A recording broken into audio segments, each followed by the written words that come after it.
विद्यामवाप्य शकलां दत्ता पुत्रमहामुनेः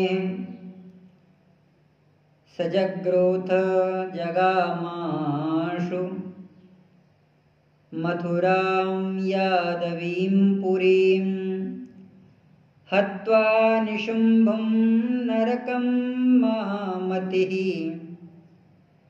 कृत्वा सघोरं कदनं जनार्दनः ररक्ष विप्रान् मुनिवीरसङ्घान् देवांश्च सर्वान् जगतो जगत्पते देवांश्च सर्वान् जगतो जगत्पते।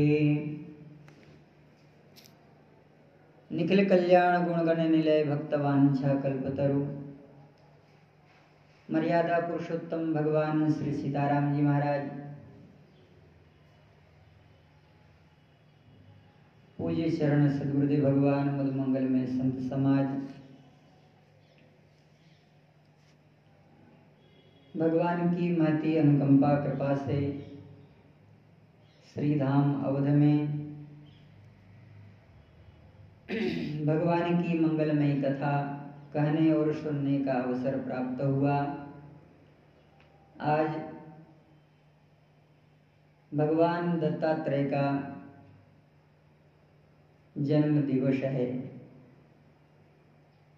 भगवान दत्तात्रेय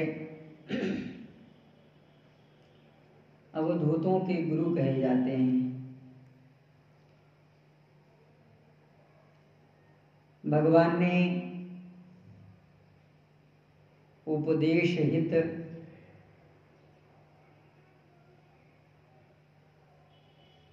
गुरु की परिभाषा में पृथ्वी जल वायु अग्नि आकाश सूर्य चंद्रमा समुद्र अजगर कपोत पतंग मछली हिरण हाथी मधुमक्खी शहद निकालने वाले कुरर पक्षी कुमारी कन्या सर्प बालक पिंगला वैश्या बाण बनाने वाला मकरी और भृंगी कीट,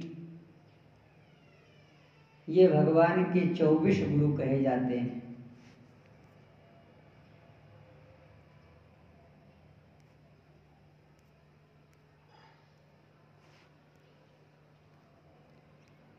भगवान दत्त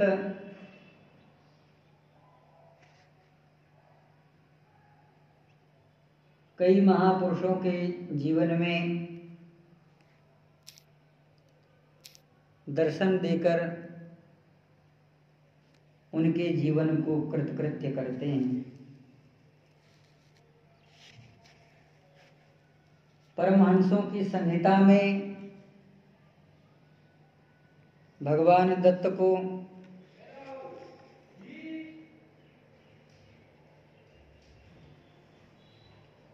गुरुओं का भी गुरु कहा गया है।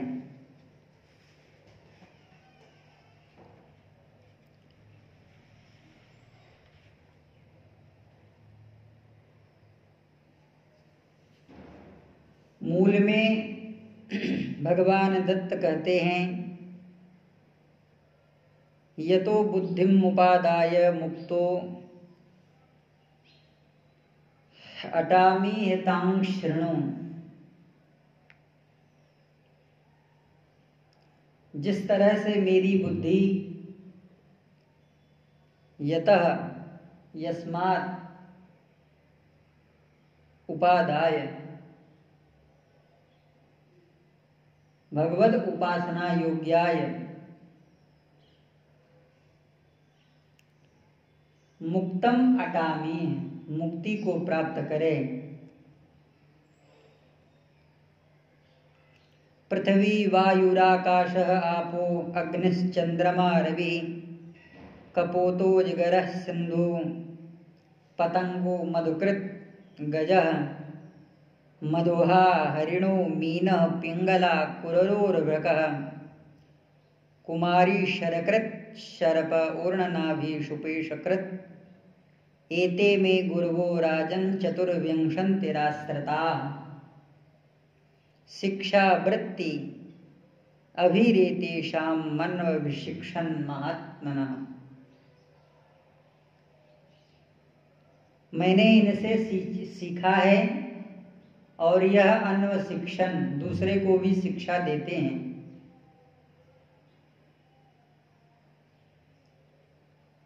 गुरुपद वाच्य उपकार ही नहीं अपितु परम धर्ममय उपकार को जो प्रकट करे, एते में गुरुवः, यह 24 गुरु हैं।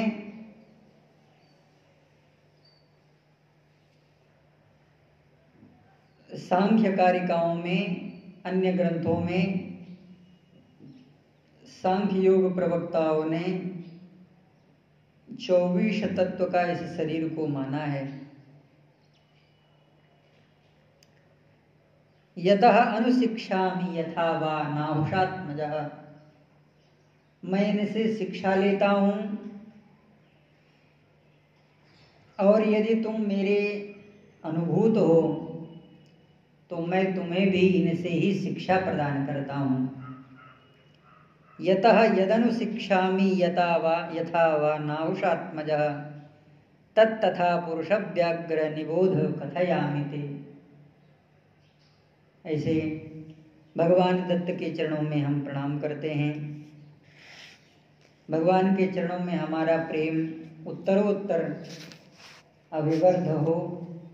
हम भगवान से मंगलमय यह प्रार्थना करते हैं और अपने प्रसंग में पुनः प्रवेश करते हैं, जहाँ पर भगवान श्री द्वारिकाधीश के सानिध्य में भगवान के प्रिय पार्षद श्री घंटाकर्ण जी के द्वारा भगवान के मंगलमय लीलाओं का अवलोकन विहंगम गति से किया जा रहा है। विद्याम् अवाप्य शकलां दत्त्वा पुत्रं महामुने शाग्रजोऽथ जगामाशु मथुरां यादवीं पुरीं। श्रीधाम गोकुल में, श्रीधाम वृंदावन में, श्रीधाम द्वारिका में यह भगवान की लीला अवतरण क्षेत्र हैं। 5 वर्ष तक गोकुल में, 6 से 7 वर्ष तक वृंदावन में और बाकी लीला भगवान ने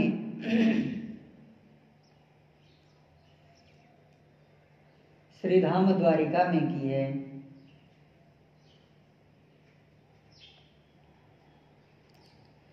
भगवान को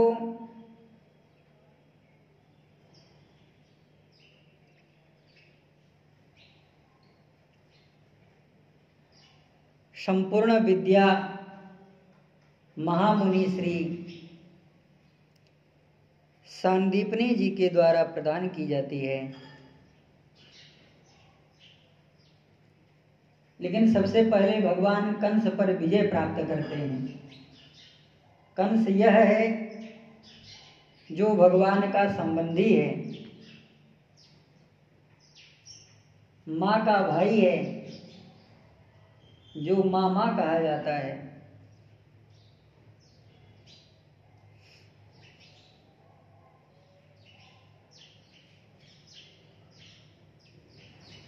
कंस का जो चरित्र है वह अपने पितृ सत्ता को ही नष्ट करना चाहता है। पितृ सत्ता का उन्मूलन भगवान नहीं चाहते हैं, क्योंकि गोद्विज धेनु देव हितकारी कृपा सिंधु मानस तनुधारी।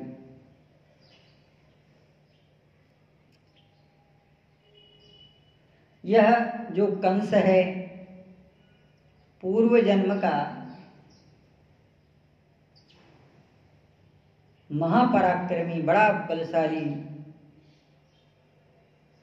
दानव है। और यह तपस्या करके वरदान को प्राप्त करके भगवान के सन्मुख आता है। भगवान की अनेक प्रकार की रहस्यमय लीलाओं का कंस ने प्रकटीकरण किया है।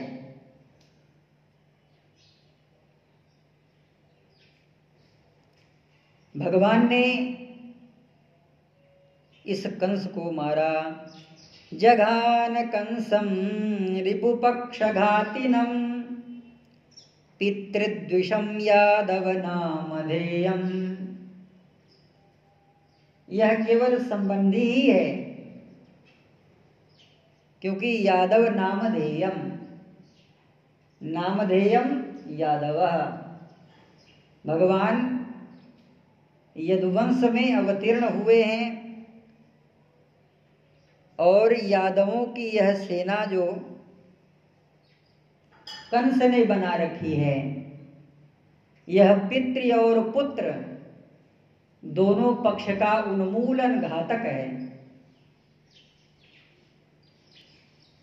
कंसेन प्रहिता घोरा पूतना बाल घातिनी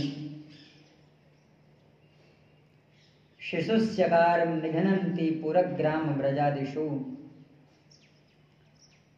कंस के द्वारा भेजी हुई जो पूतना है वह पवित्रता को नष्ट करती है, अविद्या का स्वरूप है।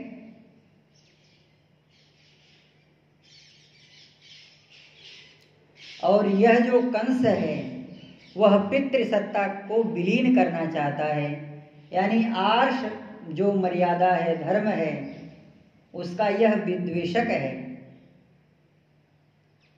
मनुष्यों की कौन कहे, यह देवताओं के ऊपर भी प्रबल बना जाता है, क्योंकि इसका जो समर्थन करने वाला है वह जरासंध है। इनकी तात्विक अगर व्याख्या की जाए तो बहुत विस्तार है, बस इन्हीं स्वरूपों में जाना जाए कि जघान कंसम रिपुपक्ष घातिनम पितृद्विषम यादव नामधेयम।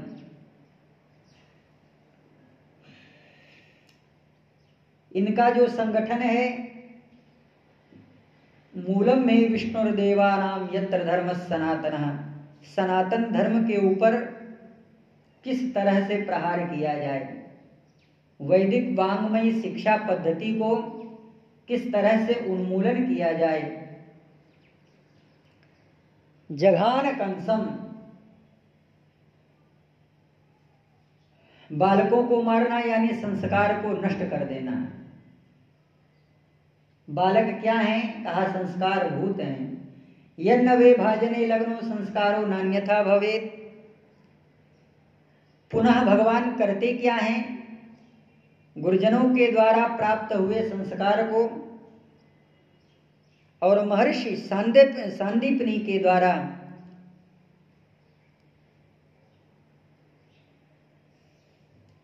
प्राप्त हुई विद्या को, संस्कार और सनातन धर्म को पुनः भगवान प्रबल कर देते हैं। विद्याम अवाप्य शकलाम दत्वा पुत्रम महामुने। यहां पर एक शब्द बड़ा प्रिय है। संपूर्ण विद्या को प्राप्त की भगवान ने और महामुनि को उनके पुत्र को प्रदान किया। पुत्र का जो शब्द है, पुत्र शब्द है, इसका थोड़ा सा और अर्थ किया जाए। साग्रजोथ जगामाशु यामाथुरीं यादवीं पुरीं। भगवान का जो संग है, भगवान का जो अंगों का संग है, भगवान की जो सेवा है, जो भगवान की समर्चना है, वह स्नेह को उत्पन्न करती है। महामुनि सांदीपनी का यह जो अवस्थित आश्रम है वह अवश्य विद्या का बड़ा बृहद स्वरूप है, भगवान ने यहाँ पर अनेक प्रकार की विद्या को प्राप्त किया है। अल्पकाल विद्या सब पाई, गुरु गृह पढ़न गए रघुराई। यहाँ पर भक्तमाली श्री मामा जी बड़ा सुंदर कथा सुनाया करते थे। अल्पकाल विद्या सब आई की पाई। भगवान श्री राम जाकी सहज श्वास श्रुति चारी, सो हरि पढ़ यह कौतुक भारी। जिनके लिए वेद भगवान निश्वसित, यस्य निश्वसितम वेदाः, वेद भगवान कहते हैं कि जिनकी श्वासा ही वेद है, उन्हें भी विद्या पढ़ने की आवश्यकता पड़ी। क्यों पड़ी? अगर पड़ी तो कैसे पड़ी? इसका समाधान करते हुए कहते हैं, विद्याम अवाप्य शकलाम, शकलाम अवाप्य विद्याम। जैसे भू अंतर्गत जल संपूर्ण पृथ्वी में व्याप्त है, लेकिन वह जल तब तक नहीं प्राप्त होगा जब तक उसको सुंदर विधि के द्वारा उसका अवखनन नहीं किया जाएगा। यंत्रों के माध्यम से जब तक जल डालते हुए भूमि का उच्छेद नहीं किया जाएगा, तब तक वह जल का जो स्रोत है वह पृथ्वी के भूगर्भ से प्रकट नहीं होगा। तो जैसे जल को डाल करके जल का जो स्रोत है उसका प्रशस्तीकरण किया जाता है, प्रकटीकरण किया जाता है, उसी तरह से गुरुकुल में भगवान आते हैं और भगवान शिक्षा प्रदान करते हैं कि गुरु गृह पढ़न गए रघुराई, अल्पकाल विद्या सब पाई। और विद्या में भी महाराज बड़ी प्रबलता है। शब्द का ज्ञान केवल बोधक नहीं होता, जीवन का जो आदर्श है वह मर्यादा की सीमा में शब्द का अतिक्रमण किए बिना आचार्यों की परंपरा के अनुसार अनुगत जो विद्या है वह ही साधन भूत होती है, फलीभूत होती है। विद्या फलवती गेया, विद्या फलवती वही है जो कालांतर में भगवान की प्राप्ति करा सके। विद्या ददाति विनयम, सा विद्या या विमुक्तये, वही विद्या पुण्यवती है जो जीव को संस्कार संबद्ध करती है। शाग्रजोथ जगामासु, भगवान दाऊ दादा के साथ में पुनः मथुरा आए हैं। हत्वा निशुंभं नरकं महामतिः, कृत्वा सघोरं कदनं जनार्दन। परम बुद्धिमान भगवान श्री हरि ने निशुंभ दैत्य को मारा है और नरकासुर का वध किया है, राक्षसों का घोर संहार किया है। राक्षसों में हाहाकार मच गया। ररक्ष विप्रान मुनिवीर संघान, देवांश्च सर्वान् जगतो जगत्पते। ब्राह्मणों के समुदाय को, मुनियों को, वीर समुदायों को, समस्त देवताओं की भगवान ने रक्षा करी है। राक्षस होते ही इसलिए हैं कि वे देवताओं को, मुनियों को पीड़ा प्रदान करें। इनके द्वारा अत्यंत पीड़ित होते हैं ब्राह्मण, मुनियों का समुदाय।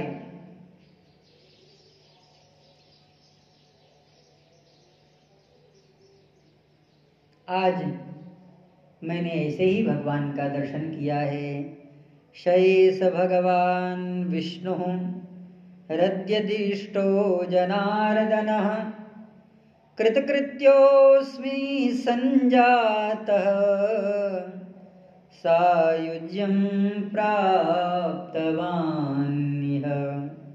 सायुज्यम सह युज्य योगः, मैंने अपनी आँखों से और मैंने उन भगवान को अपने आप में देखा है।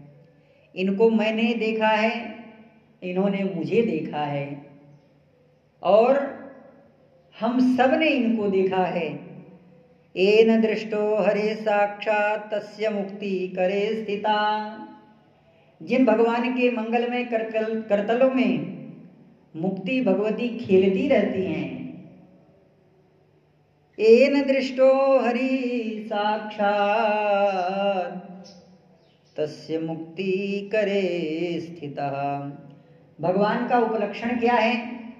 कहा येन दृष्टः हरि, हरि येन दृष्टः यस्मात् करतले स्थितः मुक्ति स्थिता। जिनके मंगलमय करकमलों में मुक्ति स्थित है।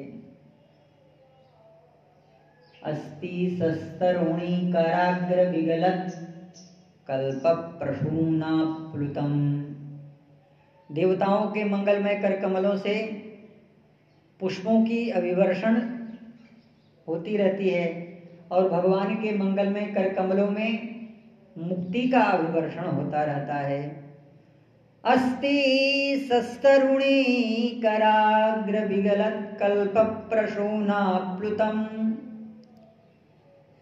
सोयमेष हरि साक्षात् प्रत्यक्षम इह वर्तते। ऐसे भगवान को मैंने देखा है।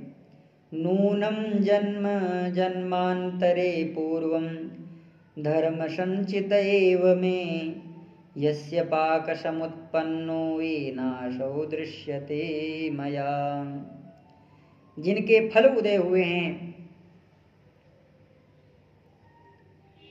धर्म का संचय जिनके द्वारा हुआ है और जिनके द्वारा ही फल का उदयन होता है, ऐसे भगवान को मैंने देखा है। मैंने उन भगवान को देखा है जिन भगवान के दर्शन करने से संपूर्ण संसार का भवबंधन नष्ट हो जाता है। कौन सी ऐसी वस्तु है अब जो मुझे प्राप्त नहीं है? अर्थात सब कुछ मुझे प्राप्त हो गया। सर्वथा पुण्यवानस्मि नष्ट संसार बंधनः किमस्मै दीयते वस्तुं किं नु वक्ष्यामि साम्प्रतम्। हे प्रभु, अब मैं आपकी क्या सेवा करूं? आपकी मैं कौन सी आराधना करूं?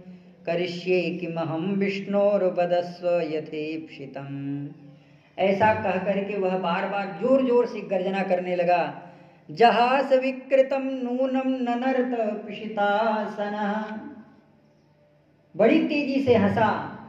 राक्षस तो है ही, राक्षस शरीर तो है, लेकिन फिर भी नमो नमो हरे कृष्ण यादवेश्वर केशव प्रत्यक्षं च हरेस्तत्र ननर्त विविधं नृप। हे राजन, ऐसा यह घंटा कर्ण करके बड़ी तेजी से हंसने लगा और अनेक प्रकार से नृत्य करने लगा। यह अट्टहास और यह नृत्य देख करके उस पिशाच ने, उस घंटा कर्ण ने भगवान के समक्ष नैवेद्य को समर्पित किया। किस नैवेद्य का समर्पण किया?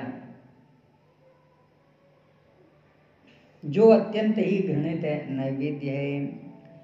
विहरस्य विकृतं भूय प्रनृत्य च यथावलम् ब्राह्मणस्य हतस्याथ शवमादाय सत्वरः द्विधा कृत्य महाघोरं पिशितं केशवाङ्गलम् ततः खण्डं समादाय अद्भुरभ्युक्षयत्नतः। जो दो टुकड़ों में था, एक जला एक अधजला, विधाय पात्रे शुशुभे नमस्कृत्य जनार्दनम् इदं प्रोवाच देवेशं प्राञ्जलि प्रणतस्थितः। दोनों मंगलमय कर कमलों को जोड़कर वह भगवान से कहने लगा, गृहाण में जगन्नाथः भक्षम योग्य तव प्रभो। हे प्रभो, अब मैं आपके चरणों में जो समर्पण कर रहा हूँ, जो चढ़ा रहा हूँ, आप उसे स्वीकार कर लीजिए। भवादृशौ जगन्नाथ ग्राह्यां सर्वात्मना हरे। हे विष्णु, हम भक्ति भाव से आपके प्रति विनम्र होकर के इस विषय में आपको कोई अन्यथा विचार नहीं करना चाहिए। हे हरे, बड़ी भक्ति भाव से आपके चरणों में हम प्रणाम कर रहे हैं। भक्ति नम्रा वयम विष्णु नात्र कार्या विचारणा दत्तम यद भक्ति नम्रेण गृह्यं तत्स्वामिनां हरि। नवसु संस्कृतं भक्ष्यं ब्राह्मण्यं शवमुत्तमम्। सुंदर सुंदर उत्तम संस्कार से संपन्न भक्षण योग्य यह पैशाचात्य शास्त्रों में जो वर्णित जो भोजन है वह हम आपको प्रदान कर रहे हैं। तस्मात् गृहाण भगवान यदि दोषो न विद्यते, यदि इसमें कोई दोष नहीं है तो इत्युक्त्वा विकृतं भूयो विहस्यतु कामता। आप इसे ग्रहण कर लीजिए। यह प्रार्थना करने लगा। भगवान ने कहा, अये पैशाच्यत्य, यह मेरे योग्य नहीं है और हम जैसे मानवों के लिए यह उचित नहीं है। अहो अस्य स्नेह कारुण्यं मयि सर्वत्र वर्तते इति संचिन्त्य मनसा प्रोवाच यदुपुंगवः। जो इसने मुझे प्रदान किया है, अत्यंत स्नेह करुणा में युक्त होकर के इसने मुझे प्रदान किया है, लेकिन वह मेरे योग्य नहीं है, इसलिए मैं इसे स्वीकार नहीं कर सकता। अलमेतेन सर्वत्र पिशाच पिशितासनः अस्पृश्य मादृशैरे तद ब्राह्मण्यं शवमुत्तमम्। हे पिशाच, सर्वत्र यह जो नैवेद्य है वह धर्म की अभिलाषा रखने वाले जीवों के लिए अनुचित है, और जो धर्म की अभिलाषा रखने वाले जीवों के लिए अनुचित है उसे श्री वैष्णव और परम वैष्णव श्रीपति कैसे स्वीकार कर सकते हैं। इसलिए अस्पृश्यम मादृशई, मादृशई मैं देखना भी नहीं चाहता, अस्पृश्यम इसे छूना भी नहीं चाहता, मैं इसे नहीं लेना चाहता। ब्राह्मण सर्वथा पूज्यो जंतुभिर्धर्म कांक्षिभिः पिशाचा घोर करमाणो यतन्ते ब्रह्महिंसने। ब्राह्मण सर्वथा पूज्य है और भूसुर हैं, इसलिए ब्राह्मण धर्म को प्रकट करने वाले हैं। न हन्तव्या सदा विप्रास्तद्यंसा नरकावः। जो धर्म को प्रकट करने वाला है, हिंसा तो कभी नहीं करनी चाहिए, और जो उसका हिंसा करे वह तो और भी नरक में गिरने वाला है। तस्माद् अस्पृश्य अस्माभिर्नात्र कार्या विचारणा। तुम्हारी भक्ति से मैं प्रसन्न हूँ। देखो, भद्रम ते मनो निर्मलमेतत्तया, तुम शुद्ध हो तुम्हारा भला हो, मैं तुम्हारी भक्ति भाव से प्रसन्न हूं, इससे तुम्हारा मन निर्मल हुआ है। अस्मत् संकीर्तनात् शुद्धम कीर्तनात् शश्वत शुद्धम ही तव कारणम। तुमने शुद्ध मन से कीर्तन किया है और शाश्वत कीर्तन किया है, इसलिए तुम पवित्र हो, इसलिए तुम्हारी प्रीति मुझ में उत्पन्न हुई है। लेकिन पस्पर्शांगम तदा विष्णु पिशाचस्याथ सर्वतः करेण मृदुना देवम पाप निर्मोचयन हरि। भगवान ने उससे ऐसा कह करके अपना मंगलमय वरदहस्त उसके शरीर पर स्पर्श किया है, जिससे उस पिशाच का वह शरीर सारे पापों से वह मुक्त हो गया। उनके स्पर्श से ही मानो वह कामदेव का कांतिमय स्वरूप प्राप्त कर लिया। ततस्तस्या भवद रूपम काम रूपम समप्रभम दीर्घ कुंचित केसाढ्यम दीर्घ बाहुशुलोचनः। सुंदर सुंदर नेत्र हो गए, सुंदर स्वर्णमय कांचन से युक्त सुंदर प्रफुल्लित शरीर हो गया, सुंदर शरीर हो गए। शमांगुलिः शमनखः समवक्त्रः सुमन्नशः। सुंदर नासिका, सुंदर अंगुलियां, सुंदर नख नाखून और पद्माक्षः कमल के समान नेत्र हो गए। पद्मवर्णाभः कमल के समान उसकी आभा हो गई। पद्म केशर भूषणः अनेक प्रकार के भूषणों से युक्त हो गया। केयूरी चांगदी चैव कौशेय वशनस्तदा। सुंदर सुंदर बाजूबंद हो गए, सुंदर सुंदर कौशेय वस्त्र वह धारण कर लिया। ज्ञानवान सत्व संपन्न साक्षात इंद्र इवापरः। वह देवराज इंद्र की तरह, दूसरे देवराज इंद्र की तरह सुषमा को प्राप्त करने लगे। गंधर्वैव गायस्तु सिद्ध सिद्ध इव स्वयं। गंधर्व की तरह उसकी वाणी हो गई। अगायस्तु सिद्ध, सिद्धों की तरह उसका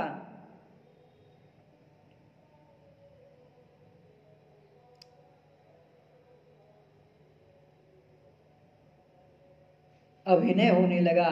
साक्षात स्पृष्टम तदा विष्णो करेण मृदुपूर्वकम। वह पुनः ब्राह्मण जीवित हो गया। ननूनं तादृशं रूपम् आसीत् कालान्तरेष्वपि अद्यापि नैव मुनयो लभन्ते तादृशं वपु। जैसा वह विकराल राक्षस दिखाई देता था कालांतर में, ऐसा अब वह बिल्कुल भी नहीं दिखाई दे रहा है। कृत्वा शुबहुषो घोरं तपः परम दारुणं यच्च लब्धं तदा तेन पिशाचेन नृपोत्तमः। हे नृपश्रेष्ठ, उस पिशाच ने बारंबार घोर एवं परम दारुण तप किए, जो समय समय पर दिव्य रूप को प्राप्त करता। भगवान जनार्दन के आश्रय से ही उसका सारा कष्ट निवृत्त हो गया।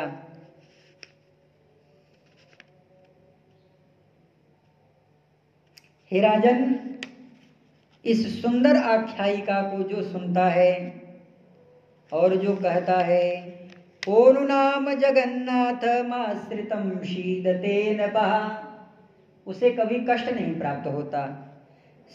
स ही सर्वत्र कल्याण्यो यो नित्यं जनार्दन ध्यायन् पठन् जपन् वापि तस्य किं नास्ति भूपते। ईश्वर स्तुति और यह भगवान का चरित्र लीलामय स्वरूप जो कहता और सुनता है, उसे कोई भी वस्तु दुर्लभ नहीं होती है। ततः प्रोवाच भगवान स्थितं काममिवापरम् अक्षय स्वर्गवासास्ते यावदिन्द्रो वशिष्यति। अक्षय पुण्य को प्राप्त करता है, देवराज इंद्र का काल जब तक रहता है वह स्वर्ग में निवास करने वाला होता है। तावत स्वर्गी भवांस्तु शासनान मम नान्यतः। भगवान ने स्वयं इन यक्षराज को आदेश दिया है, श्री घंटाकर्ण जी को आदेश दिया है कि जो तुम्हारी और मेरी लीला का गायन करेगा वह यावद इंद्र स्वर्गलोक में निवास करेगा जब तक देवराज इंद्र का शासन रहेगा। नष्टे शक्रे, जब देवराज इंद्र का काल समाप्त हो जाएगा तो स्वर्गात् सायुज्यम मम गच्छतु, सायुज्य गति को प्राप्त होकर के, सायुज्य मुक्ति को प्राप्त करके वह मुझ में विलीन हो जाएगा। योयम भ्राता तव स्वर्गी यावद इंद्रो भवेत् तदा, और यह जो तुम्हारा भाई है यह भी जब तक इंद्र रहेंगे तब तक स्वर्गीय सुख का उपभोग करेगा और तुम्हारा कल्याण हो, तुम्हारी कामना पूर्ण हो, उसके अनुसार कोई तुम वर मांग लो। इस विषय में किसी भी प्रकार का अन्यथा विचार मत करना। वरम वरय भद्रम ते यस्ते मनसि वर्तते, दातास्मि सर्वत्र शरवम नत्र कार्या विचारणा। मैं सब कुछ दे सकता हूं, इसमें किसी भी प्रकार का संदेह नहीं है।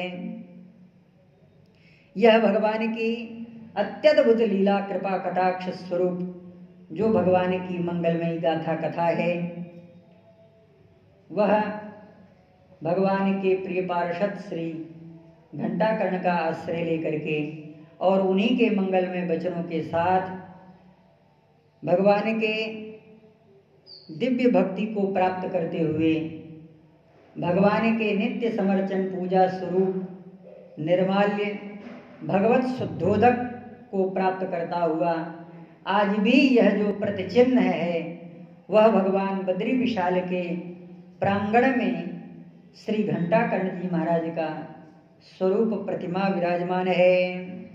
घंटाकर्ण उवाच यश्चेमं संगमं देव स्मरेन्नियतमात्मवान् भक्तिस्यास्तस्याचला देव त्वयि भूयात् जनार्दनः।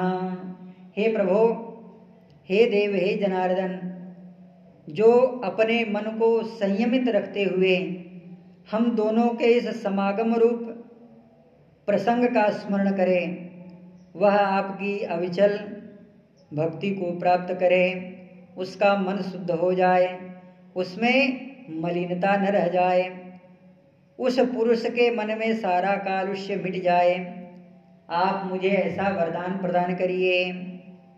भगवान ने कहा तथास्तु एवमस्तिति देवेश स्वर्गं गच्छेति केशव। इंद्रतीर्थीरभू भवांस्तु त्वं प्रतीक्षे हरिस्मिथ। इत्युक्त्वा भगवान् कृष्ण उत्थाप्य ब्राह्मणं तदा तेन स्तुतो जगन्नाथ पूजयित्वा च तं द्विजम्।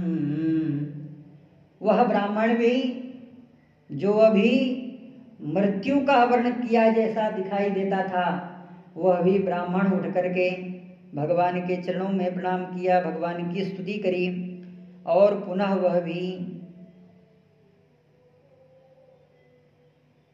भगवान जगदीश्वर गोविंद ने उस ब्राह्मण का समर्चना किया है। तेन स्तुतो जगन्नाथ पूजयित्वा, तेन पूजयित्वा यानी ब्राह्मण पूजयित्वा ततो विसृज्य गोविंद तस्मात् देशम् उपागमत् यत्र ते मुनयः सिद्धा अग्निहोत्र समन्विता सस्वर्गी गतः स्वर्गम् आज्ञया केशवस्य च।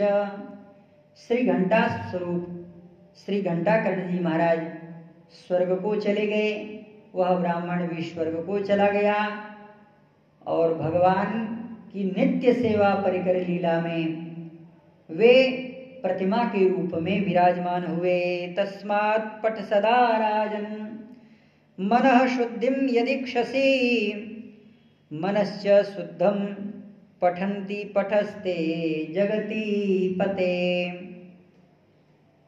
हे राजन, मन को शुद्ध करने के लिए भगवान और भगवान के भक्तों की कथा नित्य कहनी और सुननी चाहिए। यदि तुम्हारा मन शुद्ध हो गया हो तो बताओ, तस्मात् पठ सदा राजन, हे राजन तस्मात् त्वं पठ, इसलिए तुम पढ़ो। जन्मेजय जी महाराज कहें कि प्रभु अब क्या पढ़ें, अब तो पढ़ने की अवस्था तो नहीं है। आदेश है, महामुनि का आदेश है, पढ़ने की कोई अवस्था नहीं होती है। यावत जीवन ब्राह्मण का अध्ययन में ही बीतना चाहिए। तस्मात् त्वं पठ, जैसे श्री शुकाचार्य जी महाराज कहते हैं,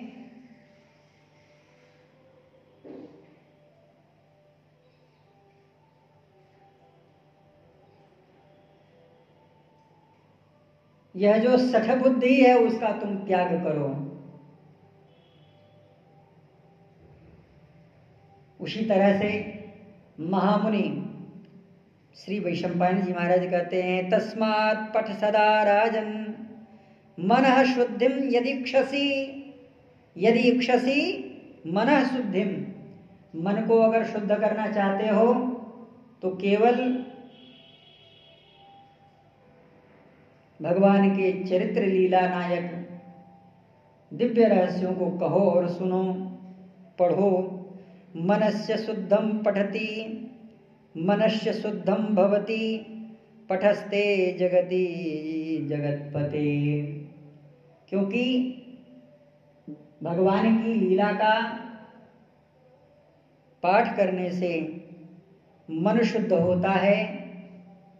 भगवान को पढ़ने से भगवान मन में आते हैं। जैसे संसार को पढ़ा जाता है, जैसे संसार को सीखा जाता है, उसी तरह से भगवान को सीखा जाता है, भगवान को पढ़ा जाता है। भगवान की प्रकृति है, संपूर्ण विश्व ब्रह्मांड भगवान का है और भगवान स्वयं पढ़ाते हैं, पढ़ने वाले को पढ़ाते हैं। इसलिए तस्मात् पठ सदा राजन मनः शुद्धिम यदीक्षसि मनस्य शुद्धम पठ भवति, पठस्ते जगति पते। यह श्लोक बड़ा सुंदर है। मनस्य शुद्धम, मन भी तब शुद्ध होगा जब आप पढ़ोगे। प्रपंच करोगे तब मन शुद्ध नहीं होगा, क्योंकि प्रपंच शब्द का विस्तार ही इसलिए है। प्रचि पचि पच विस्तारे धातु है। प्रपंच उसी को कहा जाता है जो बढ़ता है। चमड़े की थैली जितने डारो उतने फैली। मनश्च शुद्धम पठति, मन शुद्ध भी तब होगा जब पढ़ा जाएगा, और पढ़ा भी तब जाएगा जब मन शुद्ध होगा। दोनों बातें हैं। तस्मात् पठ सदा राजन मनः शुद्धम यदीक्षसि, यदि चाहते हो पढ़ना तब तो आपका कल्याण है। अन्यथा मनः शुद्धम, तो यक्षति केवल चाह ही सकते हो, मन शुद्ध नहीं होगा। ये तस्माद् अपरः किंचिन मनः शुद्ध्यै न विद्यते, इससे उत्तम वस्तु, इससे पवित्र वस्तु और कोई नहीं मिल सकती है। तस्मात् पठ सदा राजन मनः शुद्धिम यदीक्षसि मनस्य शुद्धम भवति, पठस्ते जगतपते।